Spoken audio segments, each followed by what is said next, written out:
একবার ভাবুন তো, কোনো রকমের যুদ্ধ নাই, সংঘাত কিংবা সহিংসতা নাই, তবু হুট করে অর্ধ লক্ষাধিকেরও বেশি মানুষ নিজ দেশের সীমান্ত পেরিয়ে অন্য আরেকটা দেশের ভূখণ্ডে কেন ঢুকে পড়তেছেন? একেবারে অবিশ্বাস্যকরভাবে স্পেনের সেউতা শহরে মরক্কোর হাজার হাজার নাগরিক যেভাবে পঙ্গপালের মতো ঢুকে পড়লো, এইটারে কি কোনোভাবে আর 10টা স্বাভাবিক অভিবাসনের গল্প মনে হয়, নাকি অনুমান করা যায় এর পিছনে কোনো একটা ভূরাজনৈতিক পরিকল্পনা কিংবা রাজনৈতিক ষড়যন্ত্র লুকিয়ে আছে? দেখেন, এইটা বুঝতে গেলে আমাদেরকে সবার আগে সেউতার ভৌগোলিক ও ঐতিহাসিক বাস্তবতা অনুধাবন করতে হবে। সেউতা কিন্তু কোনোভাবেই স্পেন কিংবা ইউরোপের সাথে সংযুক্ত না, যেখান থেকে একজন অভিবাসী চাইলেই ইউরোপে চলে যেতে পারে। বরং এইটা হচ্ছে উত্তর আফ্রিকায় অবস্থিত স্পেনের একটা স্বায়ত্তশাসিত অঞ্চল, যেটা মরক্কোর সীমান্তের সাথে সংযুক্ত। সেউতা থেকে স্পেনে যেতে হলে ফেরিতে করে জিব্রাল্টার প্রণালী পাড়ি দিতে হয়, এবং সেখানে একেবারে ফাস্টেস্ট রুটেও কিন্তু 1 ঘন্টা সময় লাগে। এবং স্প্যানিশ পুলিশ নিজেদের নাগরিকদের পরিচয় শনাক্ত করার পরেই কিন্তু সেউতা থেকে স্পেনে ঢুকতে দেয়। অর্থাৎ কোনোভাবে সমুদ্র পথে অথবা কাঁটাতারের বেড়া টপকে সেউতায় প্রবেশ করা মানেই কিন্তু আপনার স্পেনে কিংবা ইউরোপে প্রবেশ করা না। এই ব্যাপারটা সবার আগে বুঝতে হবে। এখন আসি, আফ্রিকার ভূখণ্ডে হওয়া সত্ত্বেও সেউতা কিংবা মেলিনার মতো শহরগুলো কিভাবে স্পেনের হলো এবং এইটার সাথে মরক্কোর সম্পর্ক। প্রাক ঐতিহাসিক যুগে মুসলিম সুলতানরা মরক্কোর 8-10টা অঞ্চলের মতো করে সেউতা এবং মেলিনা শহরগুলোকেও কিন্তু শাসন করত। কিন্তু 1415 সালে পর্তুগিজ রাজা সেউতা দখল করে নেন, এবং 1580 সালে পুরো পর্তুগাল স্পেনের রাজার শাসনে আসার পরে সেউতাও স্পেনের শাসন আমলে চলে আসে, এবং তখন থেকে এটা স্পেনের অন্তর্ভুক্ত। এবং 1668 সালে লিসবন চুক্তির মাধ্যমে স্পেন পর্তুগালকে স্বাধীন রাষ্ট্র হিসেবে স্বীকৃতি দিলে বিনিময়ে পর্তুগাল সেউতাকে স্পেনের অন্তর্ভুক্ত হিসেবে মেনে নেয়। কিন্তু বিপত্তিতা বাদে 1556 সালে মরক্কো স্বাধীনতা লাভের পর থেকে সেউতা এবং মেলিলাকে নিজেদের অংশ বলে দাবি করে আসতেছে, এবং এইটাকে কেন্দ্র করে জিব্রাল্টারের প্রতিবেশী 2টা রাষ্ট্রের মধ্যে কূটনৈতিক এক ধরনের সংকট কিন্তু চলছে। এর পাশাপাশি স্পেনকে চাপে রাখতে মরক্কো কিভাবে সেউতা সীমান্তকে ব্যবহার করে, এইটা বুঝতে হলে আমাদেরকে পশ্চিম সাহারা ও আলজেরিয়া সম্বন্ধে জানতে হবে। এই পশ্চিম সাহারা একটা সময় স্প্যানিশ সাহারা নামে পরিচিত ছিল, এবং 1975 সালে স্পেন এখান থেকে নিজেদের নিয়ন্ত্রণ প্রত্যাহার করে নিলে সেটি নিজেদের মধ্যে ভাগাভাগি করে নেয় মরক্কো ও মৌরিতানিয়া। অবশেষে 1979 সালে মৌরিতানিয়া এখান থেকে নিজের নিয়ন্ত্রণ সরিয়ে নিলে এই পুরো অঞ্চলটাকেই শাসন করে আসতেছে মরক্কো।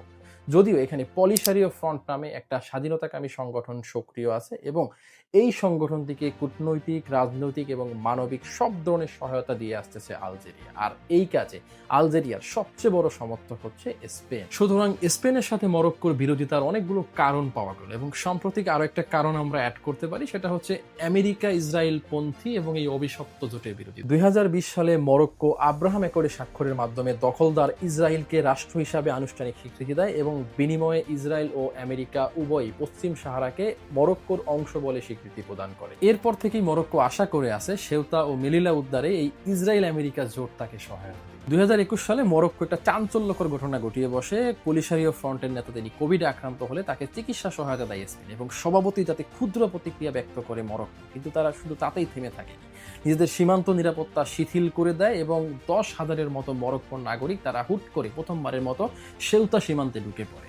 এবং স্পেন চাপে পড়ে বিপর্যস্তকর পরিস্থিতির মধ্যে 2022 সালে তারা এটা স্বীকার করতে বাধ্য হয় যে পশ্চিম সাহারা মরক্কোরই অংশ, এবং এতে আলজেরিয়ার সাথে স্পেনের সম্পর্কের এক ধরনের টানাপোড়েন সৃষ্টি হয়। সেউতা সীমান্তে শরণার্থীদের স্রোত নামিয়ে কিভাবে স্পেনকে কাবু করতে হয় সেটা মরক্কো সেখান থেকেই শিখে যায়। তবে প্রশ্নটা হচ্ছে, হুট করে সেই পুরনো অস্ত্র কেন আবার ব্যবহার করার প্রয়োজন, এবং তাও কয়েক গুণ বৃহৎ আকারে? দেখেন, এর পিছনে আসলে অনেকগুলো কারণ অনুমান করা যেতে পারে, তবে সবচেয়ে লেটেস্ট যেটা সেটা দিয়ে শুরু করি। গত 20 জুলাই তারিখে 4 বছর পরে স্পেনের প্রধানমন্ত্রী পেদ্রো সানচেজ তিনি আলজেরিয়ার রাজধানী আলজিয়ার সফর করে আসেন। এতে 2টা দেশের মধ্যকার সম্পর্ক কিছুটা হলো আবার শিথিল হতে শুরু করে, এবং এতে মরক্কো ক্ষিপ্ত হতে পারে। তারা এটাকে নিজেদের জন্য হুমকি হিসেবে বিবেচনা করে ক্ষুদ্র প্রতিক্রিয়া দেখাতে পারে। এর পাশাপাশি আমরা যদি বর্তমান রাজনীতিতে স্পেনের অবস্থানটা একটু দেখি, স্পেন ইসরায়েলের চালানো গাজার গণহত্যার সবচেয়ে বড় বিরোধী ইউরোপীয় শক্তি, এবং তারা আমেরিকাকে ইরানের হামলা চালাতে তাদের নিজেদের ঘাঁটি ব্যবহার করতে দেয়নি। ট্রাম্প এবং নেতানিয়াহু যে স্পেনের প্রধানমন্ত্রী পেদ্রো সানচেজের উপর কতটা বিরক্ত, এটা নিশ্চয়ই আপনারা সবাই বুঝেন। এখন স্পেনের টেরিটরিতে হুট করে হাজার হাজার শরণার্থীর দল নামিয়ে পেদ্রো সানচেজের সরকারকে যদি একটু চোখ রাঙানি দেওয়া যায়, একটু চাপে ফেলা যায়, সেই সুযোগ তো মরক্কো কিংবা তারা যার সেবা করে সেই আমেরিকা ইসরায়েলের তো মিস করতে চাওয়ার কথা না। তার উপর আগামী বছর আবার স্পেনের জাতীয় নির্বাচন। অভিবাসন নীতিতে এই সরকারের অবস্থানকে ব্যর্থ প্রমাণ করে এই সরকারকে নাগরিকদের কাছে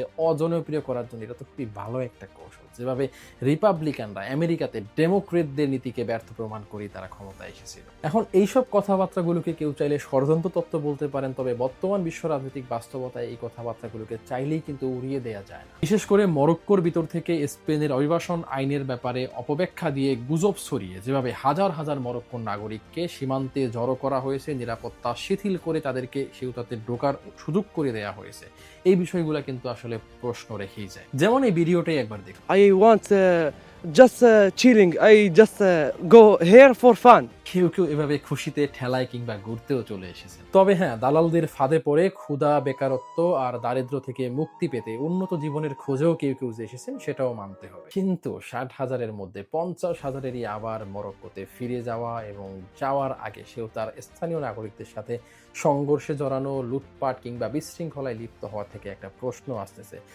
স্পেনের বর্তমান নাগরিকদের মধ্যে ফিলিস্তিন এবং মুসলমানদের প্রতি যে ধরনের সহানুভূতিশীলতা আছে সেটা নষ্ট করতেই কি আসলে পরিকল্পিতভাবে এরকম কিছু ঘটানো হয়েছে কিনা? দেখেন, আন্তর্জাতিক রাজনীতিতে আসলে অনেক খেলাই হয়ে থাকে। আমরা আমাদের চোখের সামনে যা দেখি তার পিছনেও লুকিয়ে থাকে অনেক বড় একটা ঘটনা। হয়তো এখানে এরকম কোনো একটা কিছুই খেলা হয়েছে যেখানে আসলে অনেক মানুষই এসেছিলেন যারা সত্যিকার অর্থে চোখে স্বপ্ন বুনে ইউরোপের উন্নত জীবনের খোঁজে। সেই মানুষগুলো আসলে আবার ফিরে গেছেন রিক্ত হস্তে, অনেকে আবার এই যাত্রা পথেই হারিয়ে গেছেন কালের অটল গহ্বরে। তাদের সকলের প্রতি আমাদের গভীর সমবেদনা এবং নিহতদের আত্মার মাগফিরাত কামনা করি।